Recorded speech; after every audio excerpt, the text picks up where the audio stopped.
పాలనాపరమైన పగ్గాలు చేపట్టేలోపు తన టీంను ఏర్పాటు చేసుకునే పనిలో పడ్డారు చంద్రబాబు. ఇప్పటికే సీఎస్ గా నీరబ్ కుమార్ ప్రసాద్ ను నియమించుకున్న చంద్రబాబు సీఎంఓ ప్రక్షాళన దిశగా అడుగులు వేస్తున్నారు. ఇందులో భాగంగా సీఎంఓలో ముగ్గురు ఐఏఎస్ అధికారులను బదిలీ చేశారు సీఎస్.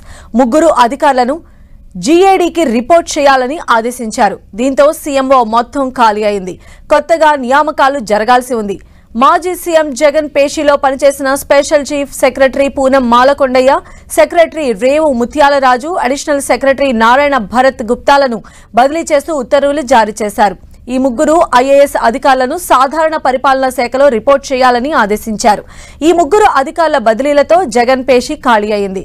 ముగ్గురు బదిలీ అయిన అధికారుల స్థానంలో ముద్దాడ రవిచంద్ర, సాయి ప్రసాద్, గిరిజా శంకర్, విజయానంద్లను నియమించే అవకాశం ఉన్నట్లు తెలుస్తోంది.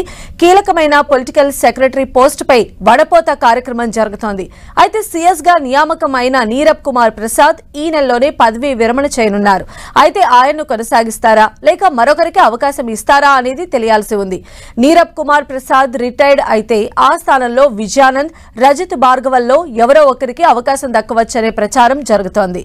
మరోవైపు రజత్ భార్గవ 2 నెలల్లో రిటైర్ కానున్నారు. అటు పూనం మాలకొండయ్య ఈ నెలాఖరులో రిటైర్ అవుతున్నారు. మరో సీనియర్ ఐఏఎస్ అధికారి బుడితి రాజశేఖర్ డిసెంబర్లో రిటైర్ అవుతారు. మరో సీనియర్ ఐఏఎస్ అధికారి శ్రీలక్ష్మికి మాజీ సీఎం జగన్ కు అత్యంత సన్నిహితురాలు అన్న ముద్ర ఉంది. దీంతో ఆమెను పూర్తిగా పక్కన పెడతారని తెలుస్తోంది.